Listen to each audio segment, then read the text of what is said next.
Hi, I'm Allie Reynolds with Allie's Organics, and we're going to show you cherry tomato plant care. First off, we want to do is get our soil ready. So we want to till it, we want to add a bunch of compost to it. I like to do 4 to 6 inches every planting season. We can till this in, or we can work it with a shovel.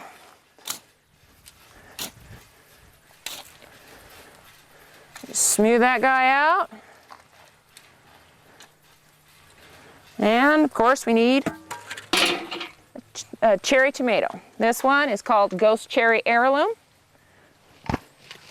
We're going to make a fertilizer mix. This is just one that I do and that I like.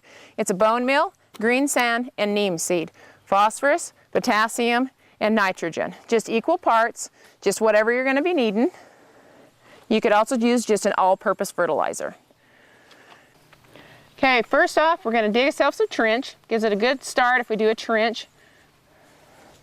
We're going to put some of that fertilizer mix, a couple of tablespoons. Work it into the soil.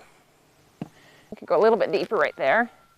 Create a little pillow for his neck. Cover it all up. This is a cherry tomato, so they're going to grow big. We've got a tomato cage. If you got a bigger one, certainly use a bigger one because he'll fill it. Let him grow up this. About every 3 weeks or so, we want to come in here and give him some more fertilizer. You can do it as much as every 2 weeks if he's producing really heavy. They're heavy feeders and they produce a lot, as you know. So we're just going to fill in this little circle that we've done around the tomato, about 6 inches away from the trunk. Cover him up, water him in. You'll do that about every 2 to 3 weeks. Some other things that we want to do is have adequate water.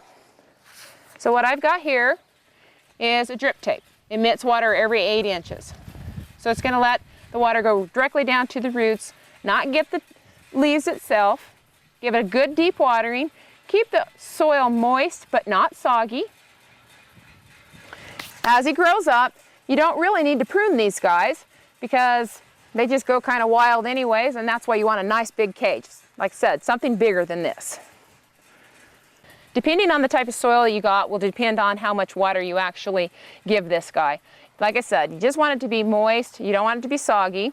If your soil hasn't been amended, you can add vermiculite, peat moss, and more compost to it at the beginning when you're preparing your bed. That'll make him happier because they love to be in good tilth.